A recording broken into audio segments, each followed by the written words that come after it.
有錢人嘅煩惱咧，係大家平時投資者係唔明白。有一你同我講 iPhone 好煩惱，跟住之後你有咩煩惱？我驚我買唔夠貨。全世界最有錢嗰扎人咧，其實佢一路都係揸住股票啫嘛。你諗下標基幾多年冇嘢做啊？真係好不幸地，呢個世界上係有錢人係越富嘅。佢喺一個唔適當嘅年紀，佢超越咗佢個年紀。佢話佢炒圖咧19歲之前，佢19歲嗰陣時，20歲嗰陣時，即係佢起步，佢已經知道咩係價值投資。我哋19歲做緊咩啊？佢係股神，即係佢嗰啲嘢，佢係股票賺到。但係你話叫佢研究科技股，脫咗節㗎啦。科技股要後生嘅人先會識嘅。嗱，而家放諸翻，而家好似個 AI 啦咁樣，其實咧好多人都話泡沫啊嘛，因為話 AI 行業雖然係好多有利因素啊，但係貴啊嘛咁樣。咁其實如果站在一個散戶立場，佢哋點樣先至可以咧，即係揀個靚位入市嘅？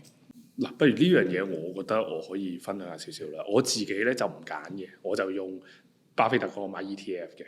嗱，有陣時咧，你啱啱講嗰句説話咧，我又係用咗10幾年先明白嘅。即係有啲人同我講話，譬如 AI 行業，即係譬如係泡沫係有，即係可能有啲泡沫或者唔好話泡唔泡沫貴。我諗貴唔貴咧，有客觀嘅，你對比歷史一定貴㗎啦。但係個問題就係有陣時我發覺咧，如果你原來散戶有陣時賺錢咧，或者係大部分人賺錢咧，你唔一定你貴都可以買嘅。同埋你可以有陣時，如果你就算話，譬如我而家買得貴，可能輸啲啊。其實你平均少少去分住去買咧，其實你一樣時間拉長，你一樣賺嘅。反而你而家放棄咗呢個 AI 咧，你真係要睇得好準，你賭呢個 AI 真係會泡。如果唔係咧，你其實你係容易俾個市場甩咗。我自己就反而就開始，我而家有陣時有啲，我明知係泡沫，你咪買少啲咯。我寧願都 stay 喺個 market， 同埋如果你真係揀唔到 ETF 咯，我覺得呢樣嘢我自己係用。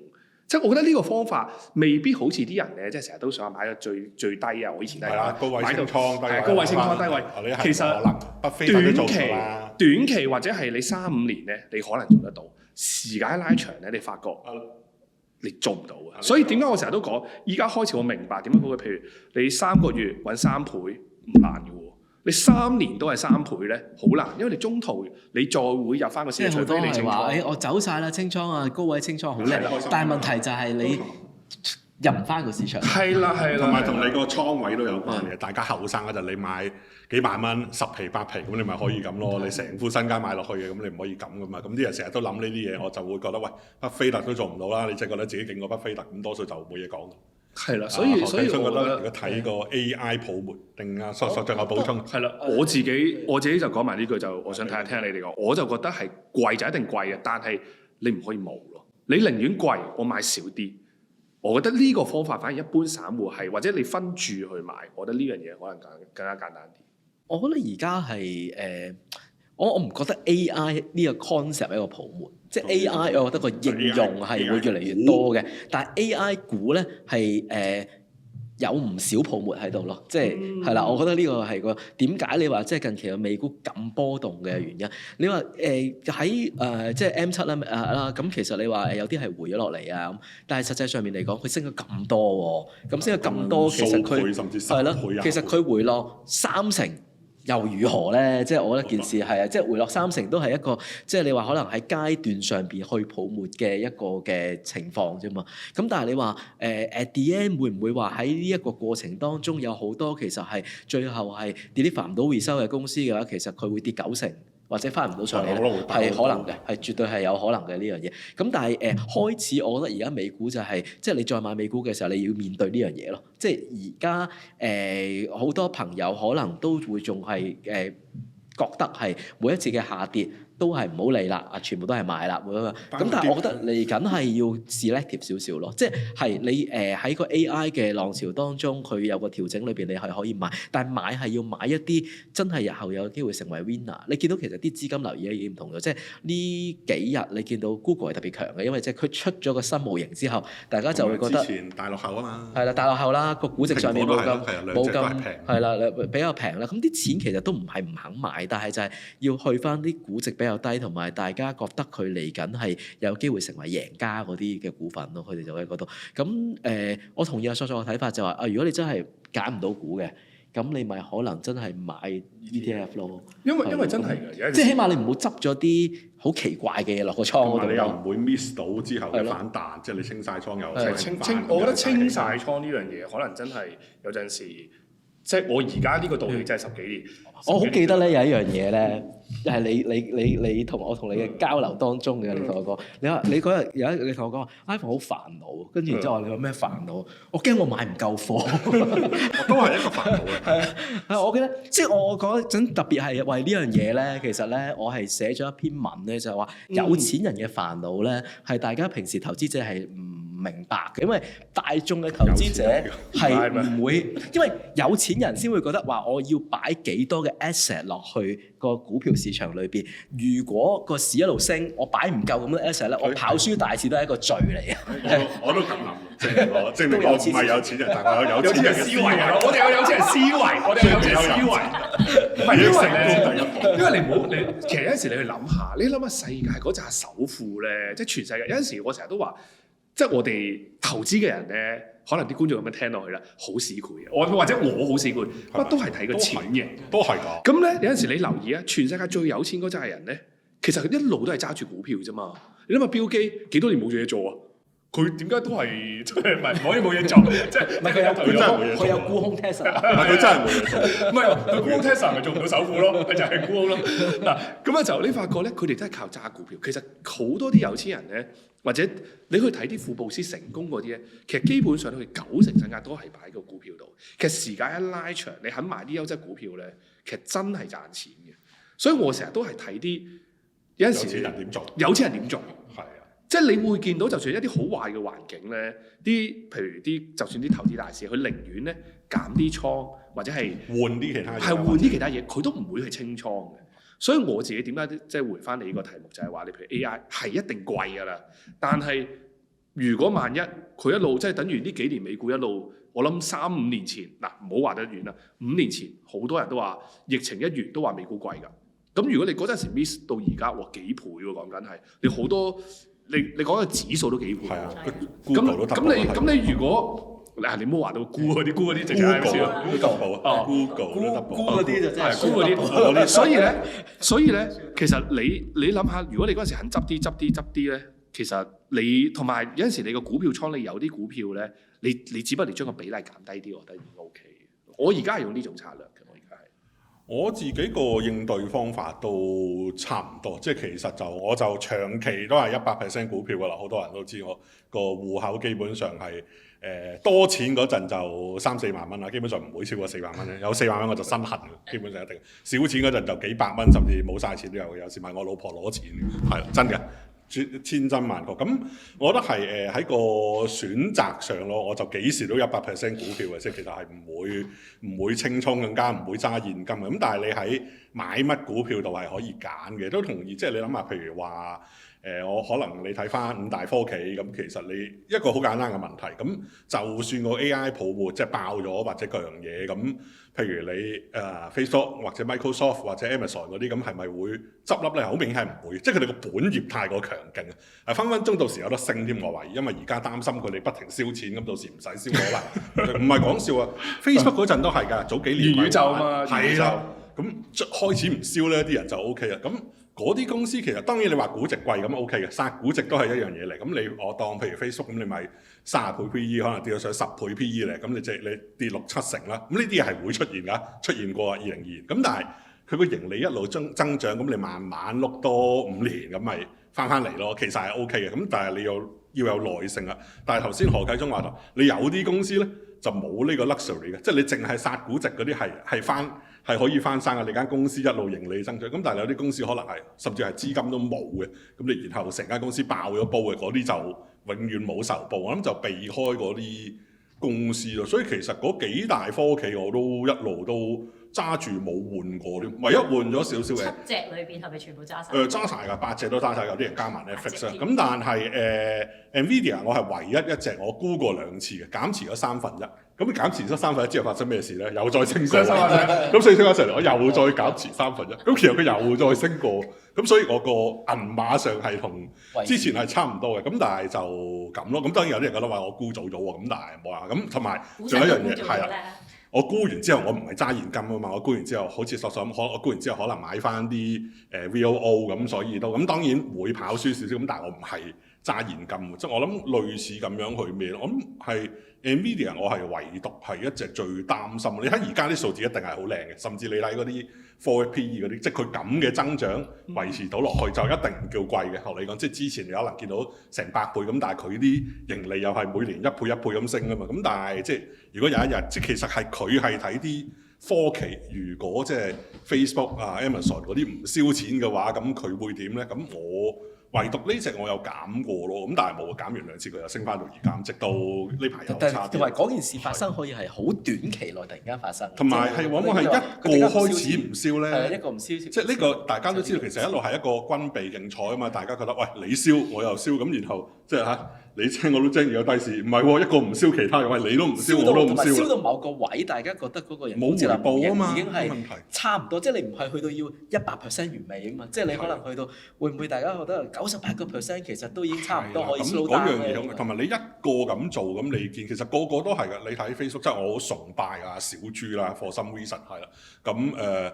咁你見到其實佢都講明係嘅，即係總之我寧願係燒得太多就唔好落後，即係佢都係 FOMO 啦。咁但係見其他個個都停，咁你又停，就個個都停咧，咁嗰個就幾危險啊。所以其實係啊，呢個唯獨係 Nvidia 我擔心啲。咁你講你5、6大科技嗰啲，其實我覺得係冇乜問題，唔代表唔會跌。咁但係嗰啲係翻到身嘅。咁但係譬如我費事開名啦，譬如你見而家有啲 AI 公司嗰啲咧，仲係蝕緊錢嘅，嗰啲就好大鑊。即係你蝕喺呢個情況下，你都蝕緊錢，咁你之後喺一個譬如資金緊嘅情況，啲客唔再落單嘅情況，咁你就冇㗎咯喎。即係嗰啲Nvidia 供應鏈嗰啲咧，係啦，有啲或者有啲古靈精怪嗰啲公司，費事開名啦嚇，係啦。譬如嗰啲講真啦，唔怕開多啲，即係嗰啲譬如有啲做啲基建啊、咩電力啊嗰啲咁嘅嘢咧，就好危險，因為你本身於是翻我哋講，你本身嗰啲行業嘅門檻係唔高嘅，你個護城河係好低，只不過你因為呢陣即係唔知邊個講，即係你豬都識飛咁解啫嘛。咁但係你去到一個逆境咧，就真係睇邊個有實力啦，咁我諗嗰啲就真係避開佢好啲。你哋有冇話都係持有嗰8隻裏邊係咪都7隻？我揸齊㗎8隻都。我中意揸 QQQ，我揸指數嘅。我揸齊㗎8隻。我係for some reason 我有啲分係長期係有美股嘅 exposure，我就個股我都8隻揸齊，因為我個人係比較美股就比較花心。exposure 都係即係咯，都係 tech 嗰啲啦，跟住然之後就 tech 加啲，跟住加啲 healthcare，即係一個咁嘅組合咯。咁有個我插個嘴啦，即係如果有一個叫巴菲特指數啊嘛，即係如果大家都知道都信服巴菲特，咁佢呢個指數已經證明咗係講得係好貴啊，好貴。咁你哋又點樣睇呢個指數喺呢個時代係咪 outdate 咗咧？我覺得係嘅，但簡答你，即係其實就嗱，如果呢個觀眾唔清楚嘅話，其實係佢講個美股個市值對個 GDP 嗰個比率啦。咁呢樣嘢就真係就唔係幾準嘅啦。首先你唔同 market 就一定冇得比嘅，即係你譬如你睇香港啊、新加坡嗰啲咧，即係成10倍都有嘅。咁但係因為係一個金融中心，但係你就算美股同美股比咧，其實好明顯都見到一樣嘢，你以前嘅譬如我哋講20年、30年前咧，你個世界冇咁全球化，即係譬如你真係美國公司就賺翻美國錢啦。而且你譬如話中國嗰陣個市場都冇咁大啦，嗰陣啲人都冇咁有錢咧。但係你而家譬如你見基本上我哋講最 top 嗰啲公司，你全部賺全世界嘅錢，咁所以你攞去同個美國個 GDP 比咧，就真係唔係好合適嘅。我諗 Ivan 呢樣嘢就係我幾年前嗰陣時咧，因為不嬲都有提開佢呢個即係呢個指標啊嘛。咁幾年前我已經發覺就係 Ivan 個問題啦，即係嗰陣時我就突然之間諗起話，咦唔係喎，蘋果唔係就係做美國生意。其實呢樣嘢咧，我覺得而家啲美國特別啲 tech 股嗰啲公司咧，同世界嘅 GDP 比嘅，其實唔係貴嘅。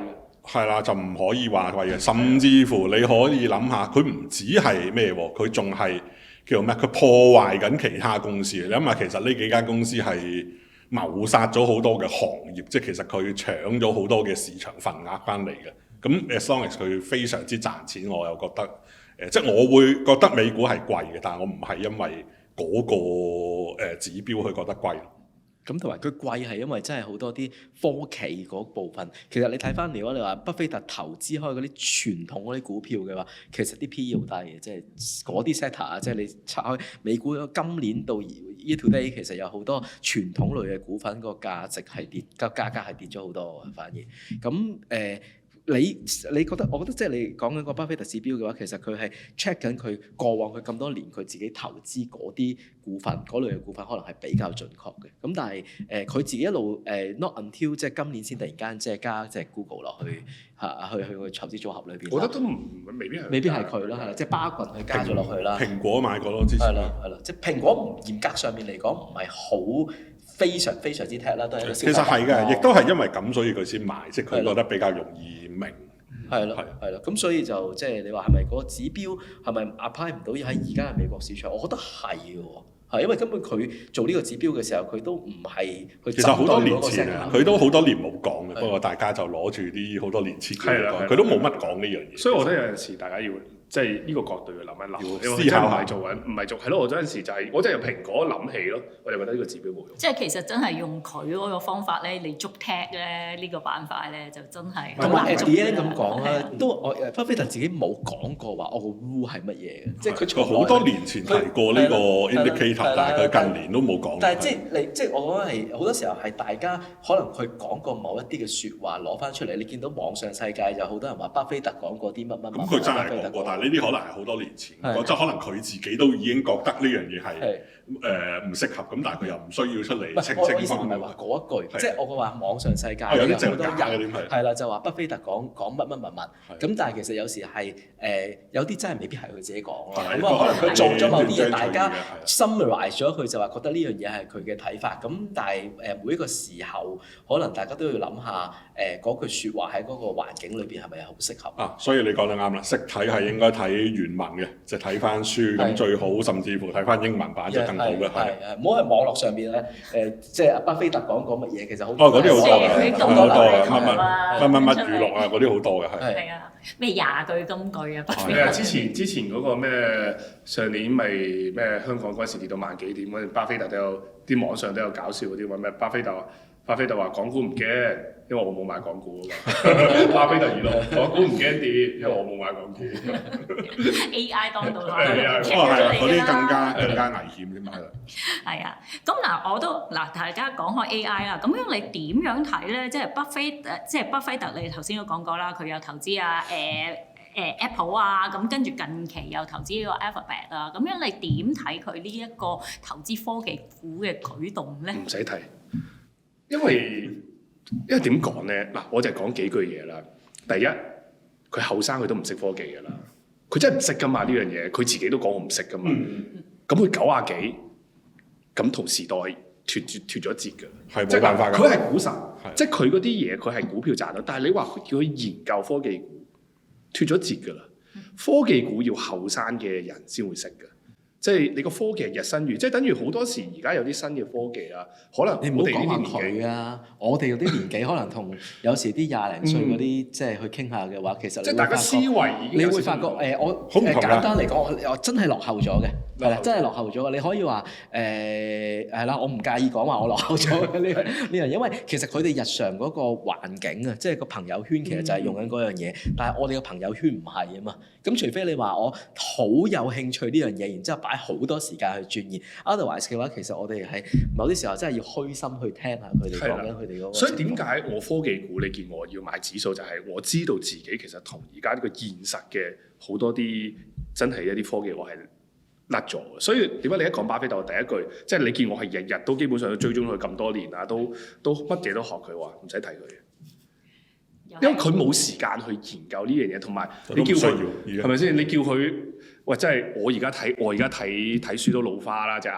喂，佢90幾佢唔老花，係咪先？佢都即係有陣時有啲，我覺得每個人都唔同。你寧願去睇 Elon Musk 啊嗰啲先係真正一啲係 tech 嘅前線。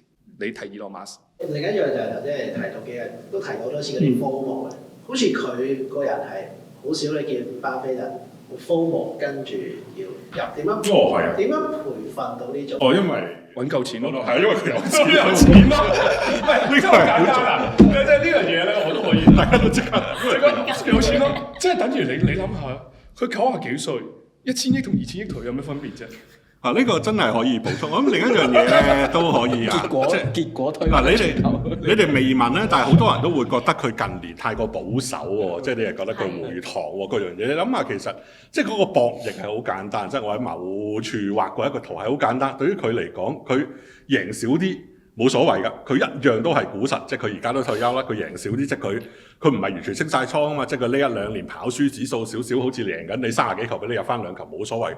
但係如果佢臨尾，譬如好似所臨尾佢買啲唔識嘅科技股，然後就爆咗煲，咁然後加上佢90幾歲喎，講緊大家都知㗎啦，有個天數喺度㗎啦，咁佢未必有時間去追得翻喎，咁佢咪會俾人話佢晚節不保，臨尾整鑊咁嘅嘢。所以你在佢嘅立場係好易揀㗎，你寧願保守啲唔緊要，咁你最多俾人覺得你晚年保守啲，咁但係你依然係股神，我好過我臨尾晚年再大舉買科技股，然後爆咗煲，我仲係冇機會，即係俾人覺得你臨後中幾個係啦污點咁唔好啊嘛。咁你講嗰樣嘢，我諗 FOMO 呢樣嘢亦都好啱嘅。咁索其實即係我同佢同事都答啦，點解佢咁鎮定嘅原因，因為佢有錢咯。咁但係你見呢個聽落好似好廢，但係真嘅。我會想講個理論就都唔係佢講，就係係你發現係真係好不幸地，呢個世界上係有錢人係越富嘅，因為好多原因。其實就係因為佢哋碌過咗某個門檻之後咧，佢嗰啲嘢佢唔再係即係學你講，佢唔再係叫咩？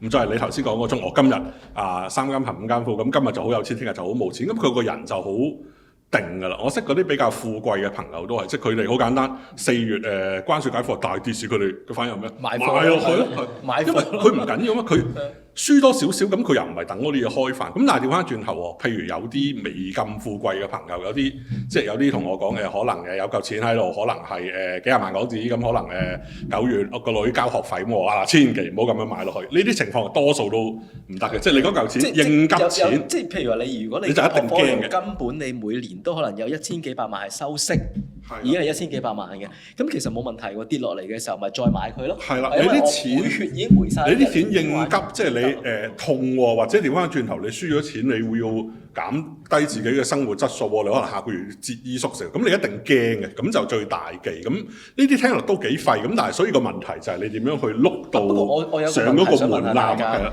即係你哋點睇咧？嗱，我自己嘅感覺咧就係咧，其實咧投資世界上邊咧，越有錢人就越有錢，好明顯而你要即係我覺得根本你話好難係有人係由零靠投資去到某個，除非你可能喺早段嘅時候非常之 speculative， 極度 speculative， 跟住你過3關即係連中幾場係啦，10對100，100對1000，而就要 provider 你係之後唔再搏喎，即係你去到可能係已經可能上千萬個門檻嘅時候，你停手，某人唔再搏。其實我諗到嗰個例子，即係嗰陣跟巴菲特呢個碌卡買中石油嗰位人，類似嗰個係一個好成功嘅例子。最緊要佢要停咗，唔好再咁樣玩落去，所以佢好叻嘅。佢繼續玩落去，如果你係啦，繼續玩就佢就會死，因為你通常你1賠2，2賠4，4賠10嘅話，咁你去到個位就突然間死㗎啦。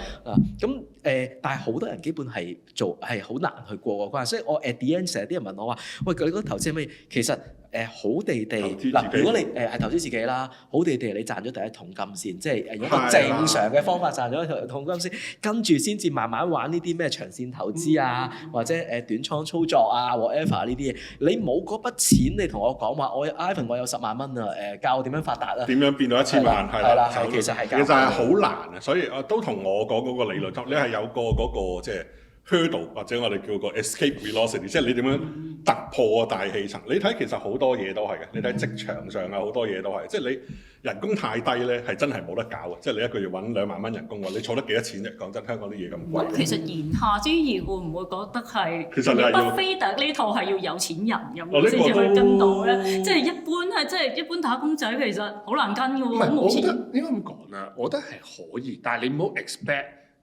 我成日都講。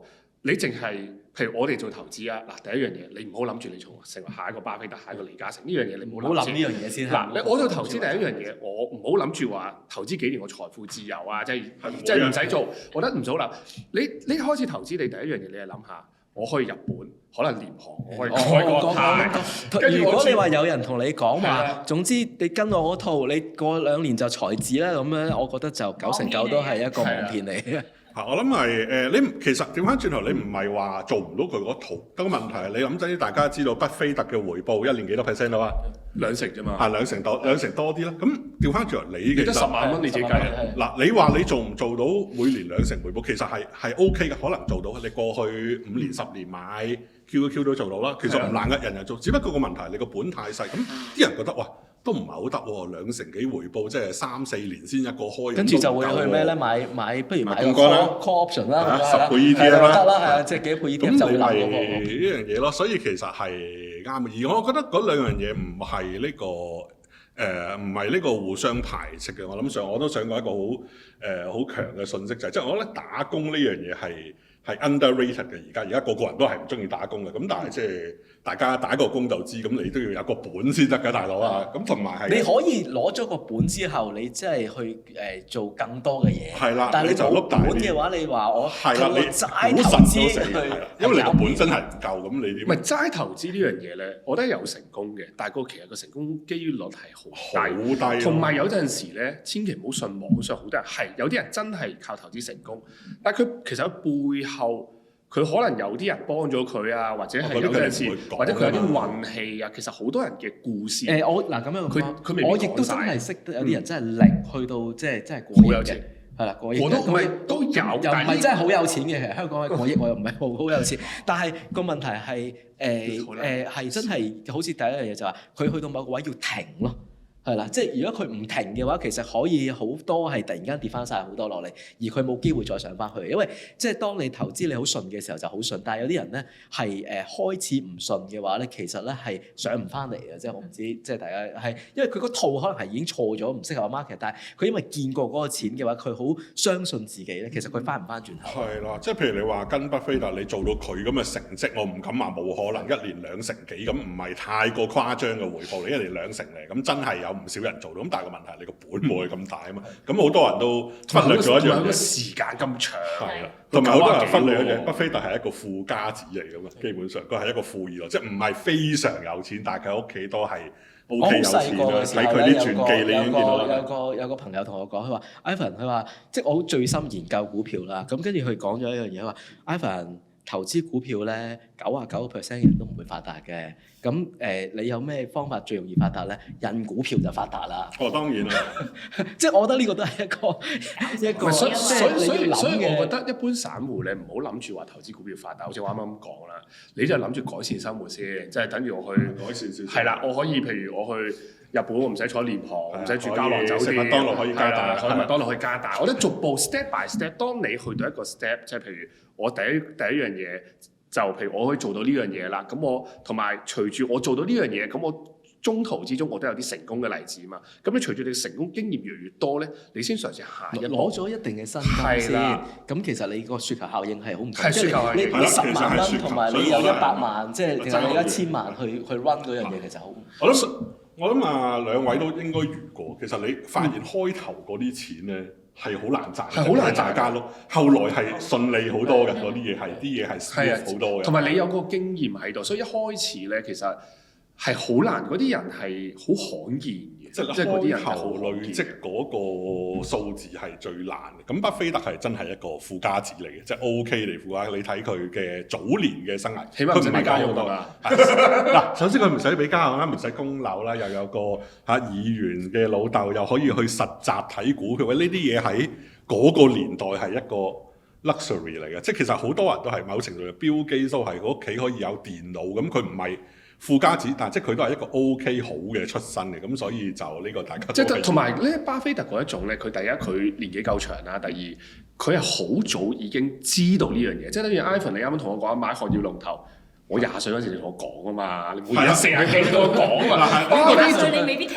呢個都仲唔係巴菲特係，因為巴菲特佢細個接觸到呢啲嘢啊嘛，佢喺唔應該識嘅年紀。佢10幾歲，佢19歲，佢話境咧，佢嘅生活環境。佢話佢炒圖咧，19歲之前，佢19歲嗰陣時，20歲嗰陣時，即係佢起步，佢已經知道咩係價值投資。我哋19歲做緊咩？係咯，我哋19歲先至啱啱都未開戶口，跟住先至攞圖出嚟，好到40歲，我同佢爭咗20年。係啦，所以我覺得佢呢啲環境係有陣時係，佢係一個唔識當嘅年紀，佢超越咗佢個年紀，佢識天時地利人和咯。我哋唔係話佢好彩或者咩咁，但係嗰個即係等於佢個你佢個做佢嘅時候，你要拍下啲條件，你夠唔夠做？佢個雪球一開始都係 OK 地大嘅，只不過後來變咗一個天文狂熱。同埋我哋好多人一開始做錯咗咧，我哋譬如成日啲人忽略咗一開始就係咧，譬如你做錯咗嗰樣嘢咧，其實你要啲時間去彌補翻你做錯嘅，追翻你做錯嘅。譬如你20歲做錯，你可能要用翻5年嘅時間，你到25歲先填得翻我20歲嗰陣時嘅錯。咁我25歲變咗再起步再嚟咧，其實你同啲人係一開始係爭咗好遠。所以點解我而家變咗？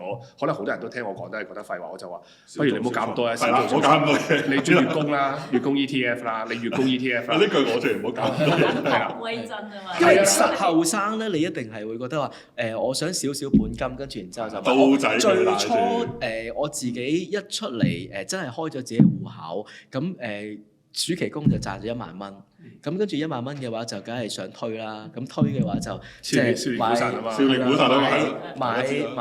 啦，係啊，咁買輪啦。如是者咧，其實咧我個 V 尾其實已經好高嘅，講緊買輪可能係講緊我都有70 V 尾咁但係個問題就係你會遇到個問題係當一個年代咧，其實啲傭好貴。你1萬蚊咧，其實咧佢每一次咧，你淨係俾傭咧，講緊係100蚊一單，咁你來回200蚊咧，其實你就會係咁蝕入肉噶咯喎，因為你和嗰啲你又要輸，於是者呢件事咧 operate 咗1年，我就覺得唔係好對路，因為你總會輸噶嘛，你贏你就贏，可能2成，輸嘅時候佢 pull back 你又跟住你又要再俾傭喎，然後你係啦，係啊，咁所以我就覺得件事唔係好對路，就係話其實你根本係要去到某一個位。at least 可能譬如話你100蚊傭嘅話，你係用晒嗰個最低佣金個 percentage 啊，當年即係仲有最低佣金嗰樣嘢啦，你先至係最有效地去運用嗰筆錢。如果唔係嘅話，其實根本嗰個操作係莊家贏。點樣莊家贏啊？用俾傭咯，俾傭咯，係咁俾傭咯。即係我唔可以話莊家贏，咁我都睇錯，都係我睇都係睇錯事。咁但係即係件事係好啟發到我就係，其實你真係要嗰個資金去到某一定嘅額，你先至開始做個投資，就唔好諗住話我小本喎，跟住然之後我玩槓桿啦，即係倍大佢咧。因為其實個困難度好高，你真係要即係要連中好多鋪，中間冇 draw down，你先至會。你諗下喎，你諗下 Ivan 係。即係嗰陣時，真係佢係贏咗比賽，而少年股神佢真係嗰陣時，你未有投行之前，你真係你每個月你喺嗰間 local 間證券行唔開名啦，係真係一路都係贏，佢先至係咁咯。但係好多人一開始入去嗰陣時，佢只不過佢係本勢，但其實佢唔識嘅喎。咁你話你去撞嘅話，其實係有陣時係真係，所以我自己覺得係，同埋越後生嗰陣時，其實係即係你個人嘅心智啊，或者乜嘢都未有咁咩，我覺得係。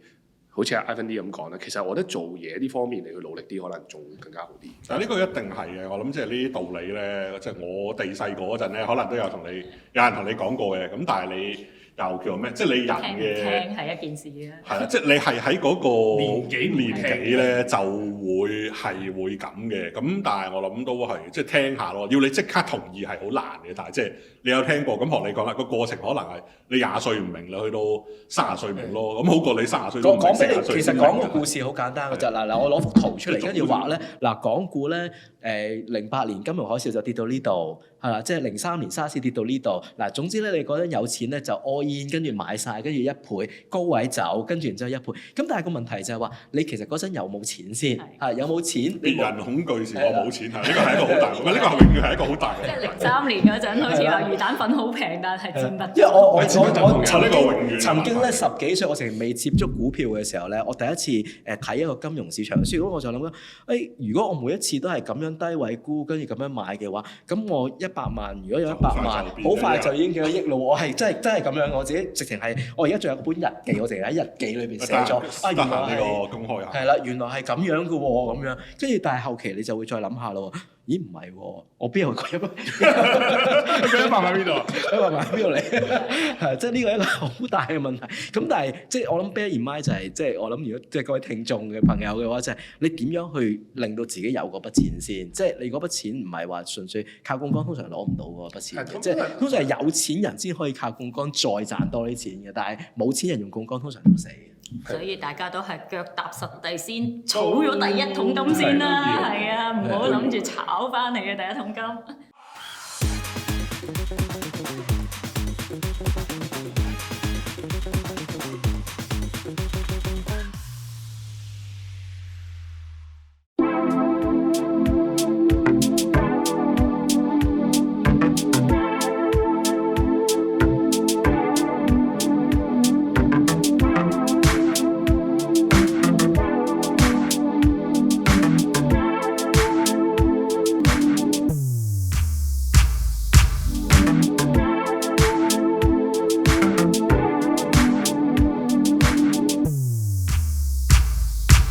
想緊貼更多理財投資同生活嘅資訊，就繼續留意我哋唔同嘅平台，記得訂閱我哋嘅經一共肥計劃同埋 YouTube Channel，再撳埋個鐘仔啦。